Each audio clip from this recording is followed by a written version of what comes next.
You talk about something called a 2-week creative reset in your book. Can you share that with our audience? Because I think that would help a lot of people. Yeah, 100%. Again, I'm going to ask us to put that ego to the side. This isn't some like big, exciting 2-week reset where by the end of it, you will have written a book or you will have finished an album or you will have gotten a big movie deal. Like the 2-week reset is a chance for you to build a life of creative abundance, but like seriously build a life of creative abundance. I'm going to ask you to do it a tiny baby step at a time. And I think beautiful lives are built baby step by baby step. And so the 2-week reset, I'm asking you to pick the tiniest possible goal that you could do on a regular, semi-regular basis. And I'm asking you to do it for 2 weeks. Again, I'm going to come back to the book thing. So I say 500 words and you're like, I'll do what Amie says. I'll do 500 words. No, I want you to do like 50 words. And I want that to be your goal each day. I want it to be so embarrassingly small that even after the worst fucking day of your life and the kids have absolutely tortured you and you've gone to bed at midnight and you think, no, I haven't done my words. You think, well, I could probably write them in my notes app on my phone and it would take a few minutes. Like I want this 2 weeks to be you get to win and to experience what it is like to promise yourself something and then to follow through on it. And I think this is a 2 weeks of rebuilding trust in yourself and of prioritizing art, not in a huge way, but in a way that is consistent and it is regular and that allows you to realize that this is something you want to do. Yeah. It goes back to that just very small, simple thing you can do just for building the consistency. Exactly. And then after the 2-week reset, do you recommend they up it, or what is your take on that? What happens? I know. I speak to a lot of creatives who are like, I did the 2-week reset and now I've changed my 50-word thing to 2,000 words. And I'm like, you have to do 25 words a day now. Yeah. So in the book, it explains like how we can support you after those 2-week reset. But what you should feel after it is you should feel connected to your art and you should feel connected to your curiosity and what it is you might want to do next. And I encourage people to, if they want to raise it a tiny bit, they can, but you're not doubling it. Like I want you to raise it tiny amounts and then also to have a maximum. So a big part of the problem I see with creatives is we get very overexcited. And so we have a 50-word a day situation, but I'm in such a role that I keep going and I write 5,000 words. And then the next day I'm exhausted because I wrote a huge amount and now I don't write for 2 more weeks. And then we get this disconnection from the project because it's been 2 weeks. We're a bit confused.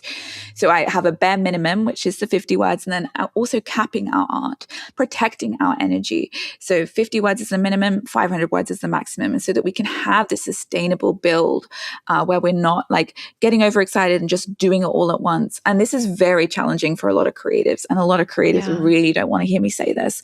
But if we want to build consistent creativity and want creativity to not just be something we do every few months, then we need to be very careful with our energy. And I know it's so exciting when an idea gets hold, you just want to go. Like I have ADHD, like this is a big problem for us ADHD creators. Like we want to just do it now, but it's about protecting our precious energy so that we can do this, not just today, but every day and for the rest of our lives so that we can get to have these full creative lives and so that we get to finish projects. Yeah.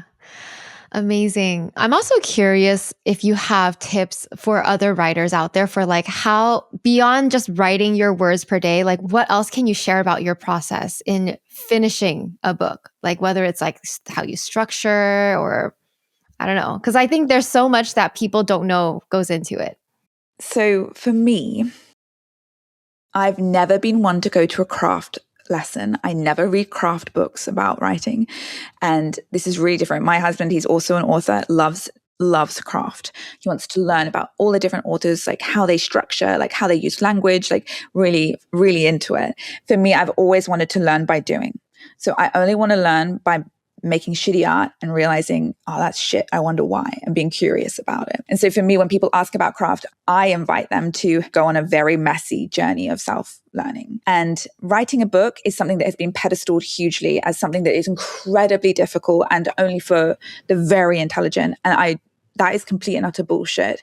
Writing a book is really doable. It just requires you to give it time and to be open and curious about what it is you want to do. But I would invite you to just start and to see what happens. And when something doesn't feel right, play with it, figure it out. Like and to learn through mistakes.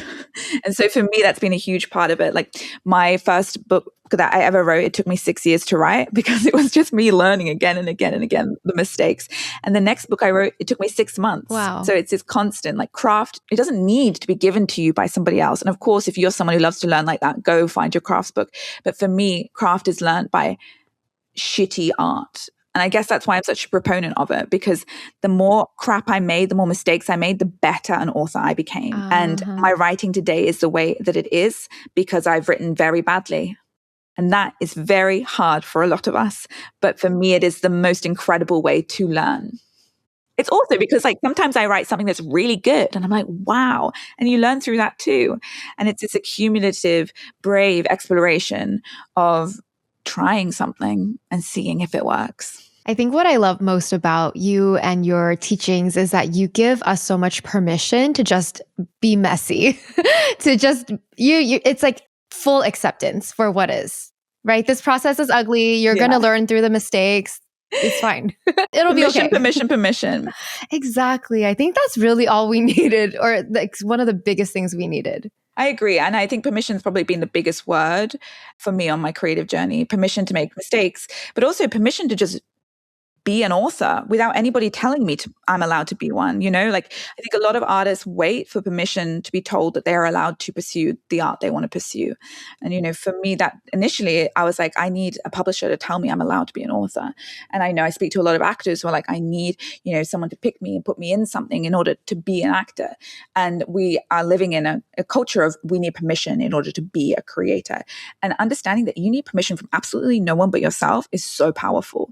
And I speak about in the book, we need your art a lot, like this self-coronation. Like you need to put the crown on your own head, because even if someone else does put the crown on your head, it doesn't matter. You will still feel like you're not allowed to do it unless you put it on your own head and throw your own coronation. You are an artist the moment you decide you are allowed to be one. Absolutely. I had a similar journey. I think I grew up not knowing that, not identifying myself as an artist, but I always loved music. I always loved performing theater. And then once I graduated and I had the decision to, do I just take a corporate office job or do I, my heart was calling me to explore something else, something creative. And it was such a big decision. Like in that path, I had to declare to myself, I am an artist. And I had to, it's like, you have to declare it to your friends and family. Like they didn't see you as an artist before, but you're like, no, I am an artist. I am going to do this. It has to be that way. It does. It's an identity thing. You have to be able to see yourself as that thing, and you give yourself permission to be creative and be an artist. I love the word declaration. I think it is one. And I also love what you say about you have to tell other people. Initially, you might just want to tell yourself, and that's a big journey. It begins with yourself. Yeah.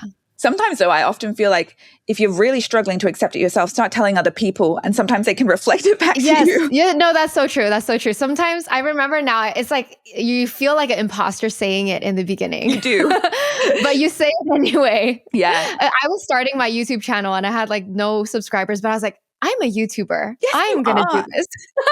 It might sound silly, but I am a YouTuber. And I just declared. It has to be like that.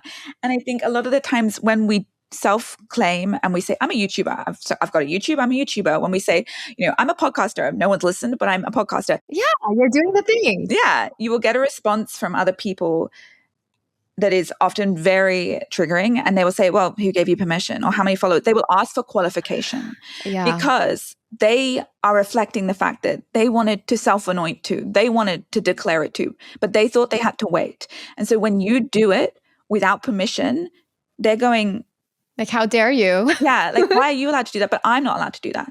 And it can feel incredibly like, oh my God, like I'm a fraud. But what you are doing is incredibly generous. And you are letting the world around you know that we do not need permission.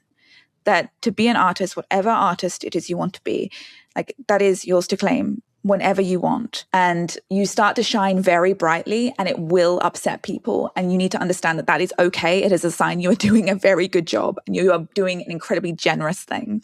But yeah, people will want you to have had permission from an external source, and it doesn't matter. Keep declaring it, keep telling people, and you will be amazed at the ripple effects that has. Yeah. What do you tell yourself when you are meeting resistance in your creative path? I know you're all about being compassionate with yourself, and I'm sure it's, sometimes it's fluid, but sometimes you really feel stuck and you really doubt yourself. How do you get through those moments? So I have a really compassionate voice, but I'm also incredibly fiery and I'm very emotional. So resistance, very honestly, is often met with me with incredible frustration, and it will be a very emotional reaction. I'm working on a book at the moment, and yesterday morning, I just could not figure out what was going on. And I was so annoyed. And it's this hot flash of like, what is going on? Like, why can't I figure it out? And I just allow it. Like, I don't need to repress that. Like, it is frustrating. So much of our creative work is going to be really annoying and like hard. And we're trying to solve problems. Like, this is big, difficult work. And so I allow emotion within this process. I think then it comes back to trust. So as I was saying before, I think permission is one of the biggest words in my creative journey. It would be permission, and it would also be trust. Yeah. So even though I can see no way to fix the situation that is happening currently in the book I'm writing, I trust that my creativity will find a way. And it might not be today, and it might not be tomorrow, and I may need to take a break. But just as I have seen in my baby consistency steps, in my small 500 words a day, as I have accumulated my wins throughout the decades of writing, I know that I can do this. And so I'm allowed to be frustrated. I'm allowed to be angry, but I trust that I will figure this out. And I also trust that I will not abandon this work. And so I think for a lot of creatives, as soon as we meet resistance, we abandon. And so if we can make a pattern of finishing work, and even if it's imperfect, even if you can't figure it all out, we can trust ourselves to navigate resistance. We can trust ourselves to finish projects. So I'm not going to be abandoning this project I'm struggling with. I know I'm not. I have a history of finishing. I know I can trust myself to show up. And that has taken years to accumulate, but it is such an important part of being a creative, because if every time we meet resistance, we abandon it, we are going to have a creative life filled with half-finished projects. And that is so heartbreaking. So finishing to me is one of the most important things. Like finish it, and it's shit. I don't care. Just let yourself finish projects so that you are someone who sees things through to the end. And that doesn't mean you need to finish absolutely everything. There are a few projects that I chose, to cut losses. But on the whole, I will not abandon a project. And for me, that trust is crucial whenever I meet resistance, because I trust that I will figure it out. It will not be perfect, but I will figure it out, and that I will see a project to its end. I love it. I think that tip is so underrated and needs to be talked about more, is just finishing things, even if it's not perfect, because you build that self-trust, that confidence. I'm a person who can finish things. Exactly. Is huge.